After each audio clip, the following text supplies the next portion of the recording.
خان صاحب سے ہمیں ملنے کی اجازت دی جائے، لیکن چیف جسٹس صاحب آج موجود نہیں تھے، تو کیا وجہ ہو سکتی ہے کہ وکلاء کو خان صاحب سے ملنے نہیں دی جا رہا؟ کیونکہ تقریباً 15 دن ہو گئے، خان صاحب سے صرف ایک بار پنجوتا صاحب نے ملاقات کی ہے، اس کے بعد کسی کو بھی ملاقات کرنے کی اجازت نہیں دی جا رہی سر۔ جی بہت شکریہ۔ خان صاحب سے ملاقات نہ دینے کی وجوہات جو ہیں وہ جب خان صاحب کے ساتھ ملاقات ہو جائے گی تو اس کے بعد شاید ہم بتا سکیں، لیکن ضرور اس کے پیچھے بہت ہی گہرا محرک ہے اور کوئی چیز ہے جس کی پردہ داری یہ کرنا چاہتے ہیں، لیکن بیسیکلی ایسا سویلائز معاشروں میں نہیں ہوتا ہے۔ آپ عدالتوں کے احکامات نہیں مانتے ہیں۔ آرٹیکل 10 کانسٹیٹیوشن کا کہتا ہے کہ یہ ہر قیدی کا بنیادی حق ہے۔ کیوں آپ چیئرمین پی ٹی آئی کو ان کا بنیادی حق ڈینائی کر رہے ہیں؟ پھر آئے دن ضمانتیں ان کی خارج ہو رہی ہے۔ سیم انالوجی پہ سپریم کورٹ نے خان صاحب کے قید و بند میں ہونے کے پیش نظر ان کی جو ضمانت ہے پری اریسٹ 9 تاریخ کو ایکسٹینڈ کر دی تھی۔ اب سپریم کورٹ کی جو نظیر آئی وہ ہم نے نیچے کی عدالتوں کو دکھائی، سیشن کورٹ میں، احتساب عدالت میں، جج صاحبان نہیں مان رہے ہیں، جبکہ بیسیکلی ایک لا کا تو کی خوبصورتی یہی ہے قانون کی کہ بڑے عدالتوں کے فیصلوں کی بنیاد پہ یونیفارمٹی آتی ہے۔ اب یہ جو آئے دن ان کی ضمانتیں خارج ہو رہی ہیں یہ ہمارے لیے کام بڑھا رہے ہیں۔ اب ہمیں پھر عدالتوں میں جانا ہوگا اور پھر جو ہیں کیونکہ ادروائز تو پھر یہ ان کی گرفتاریاں شروع کر دیں گے۔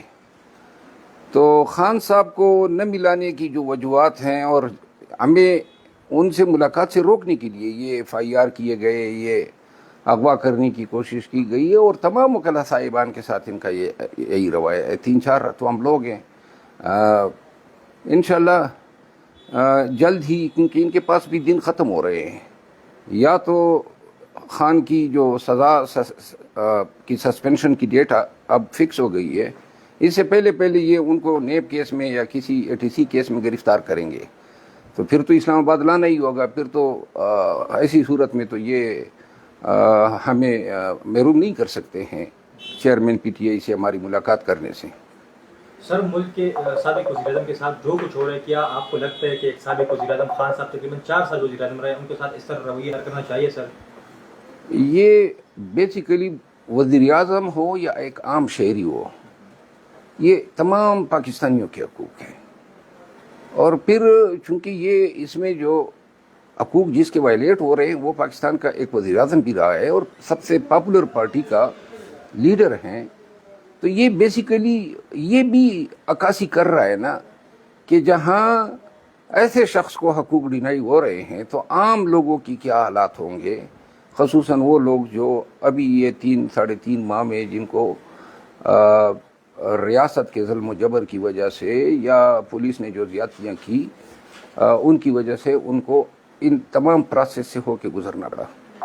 سر، ابھی تک تو PDM حکومت تھی، اس میں نواز شریف بھی شامل تھے، شہباز شریف، سب لوگ، رانا ثناء اللہ بھی، تو یہی باتیں ہو رہی تھی کہ شاید رانا ثناء اللہ یا PDM حکومت خان صاحب سے انتقام لے رہی ہے، اس لیے خان صاحب کے ساتھ ان کے پارٹی پہ سختیاں ہو رہی، کیونکہ ابھی جو نگراں حکومت آئی ہے اس میں خان صاحب کو کوئی نرمیات مل سکتی ہے، ریلیف مل سکتا ہے سر؟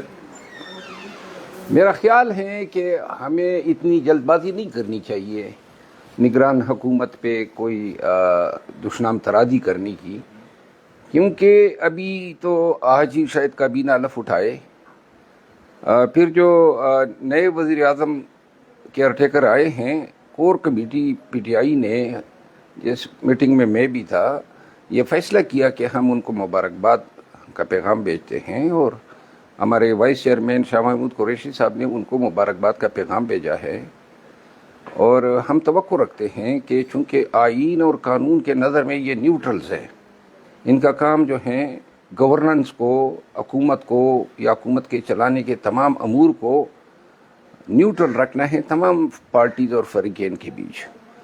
تو ہماری توقع ہے کہ نئے وزیر اعظم صاحب جو ہیں، جو کہ ایک کونمکس سیاستدان ہیں، سینٹ آف پاکستان کے رکن رہے ہیں، ایک سیاسی اس کا بیک گراؤنڈ ہے، اور یہ جتنے بھی ہمارے PTI کے پارلیمنٹیرینز ہیں ان کا کولیگ رہا ہے، تو ہم توقع رکھ رہے ہیں کہ وہ اپنے دور حکومت میں پی ٹی آئی کے ساتھ جو پی ڈی ایم حکومت نے جو ظالمانہ جابرانہ رویہ اپنا رکھا تھا اس سے ہٹ کر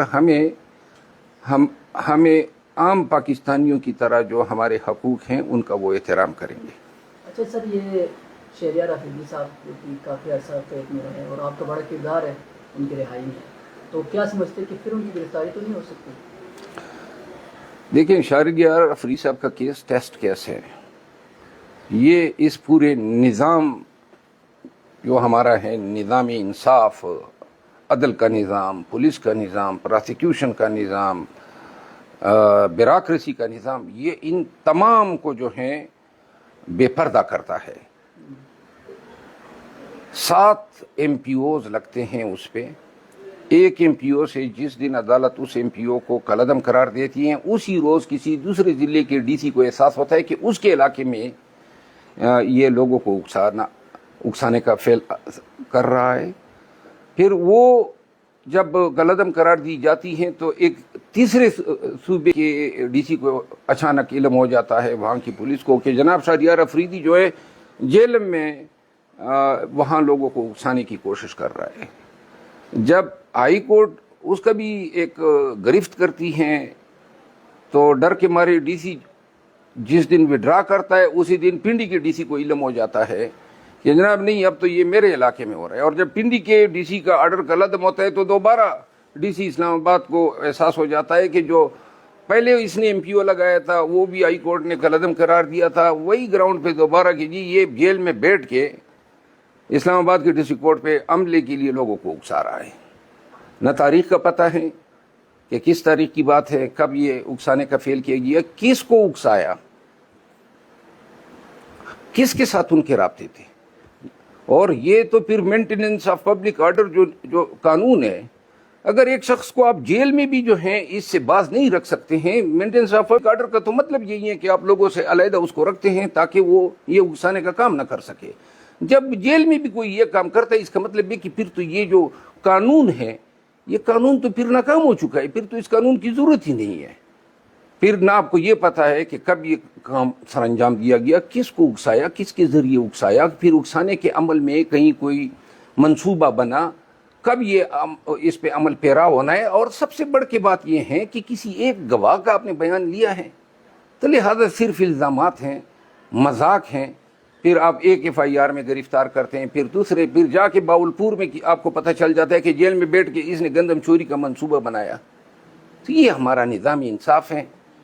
اگر اس نظام انصاف کے ہوتے ہوئے ہم اپنے آپ کو سویلائزڈ معاشرہ کہہ سکتے ہیں، پھر جناب علی ان کو یہ احساس تک نہیں ہے۔ اس کا بھائی آج بھی گمشدہ ہیں، 27 سال اس نے سوئی ناگن گیس پائپ لائن میں ملازمت کی، بڑا بھائی ہے اس کا، کوئی اس کی نہ سیاسی بیک گراؤنڈ ہے، واحد قصور کہ جناب شہریار افریدی کا بڑا بھائی ہے۔ اس کو اٹھایا، ڈی سی پنڈی کو یاد آیا کہ جناب علی یہ لوگوں کو اکسا رہا ہے، تو D C Pindi 3 M P O لگاتا ہے۔ جب اس کی 3 ایم پی او عدالت کالعدم قرار دیتی ہے تو جیلم کے ڈی سی جو ہیں وہ 3 ایم پی او، جیلم میں ایک شخص اس پہ پرچہ کر دیتا ہے پہلے کہ جی مجھ سے 15 لاکھ روپے عطیہ لیے۔ جج صاحب کے سامنے کیس جاتا ہے، جج صاحب جو ہیں اس کو کیس کو ہی ختم کر دیتا ہے اور ان کو ڈسچارج کر دیتا ہے۔ تو جب وہ اس سے رہا ہوتا ہے پھر ڈی پی او جیلم دوبارہ ان کو گرفتار کرتے ہیں اور ان کو کہتے ہیں کہ جی ڈی سی جیلم نے جو ہے پھر ڈی سی راولپنڈی نے پھر 3 ایم پی او لگا دیا۔ پھر جب اس سے جان چھوٹتی ہے اور یہ باہر نکلتا ہے تو ڈی پی او جو ہیں اس کو غائب کر دیتا ہے، آج تک غائب ہے۔ تو یہ نظام انصاف ہے؟ یہ آپ لوگوں کو قانون کے مطابق حقوق دے رہے ہیں، ان کو قانون کے مطابق ڈیل کر رہے ہیں۔ اس سے پہلے اس کی بیوی کو اٹھایا، اس کی بیوی پہ 3 ایم پی او لگا دیا۔ حد ہوتی ہے، بے شرمی کی بھی حد ہوتی ہے، ناانصافی کی بھی ایک حد ہوتی ہے۔ 25 کلو اس کا وزن جو ہے وہ جیل میں لوز کر گیا، اس کو ذہنی طور پہ مریض بنا دیا ہے اس تمام عصبیتوں نے، تمام تکالیف نے۔ کل بھی اس کی جان نہیں چھوڑ رہے تھے، آئی جی اسلام آباد اور ڈپٹی کمشنر اسلام آباد عدالت کے سامنے دروغ گوئیاں کر رہے تھے۔ اس لیے جناب آپ نے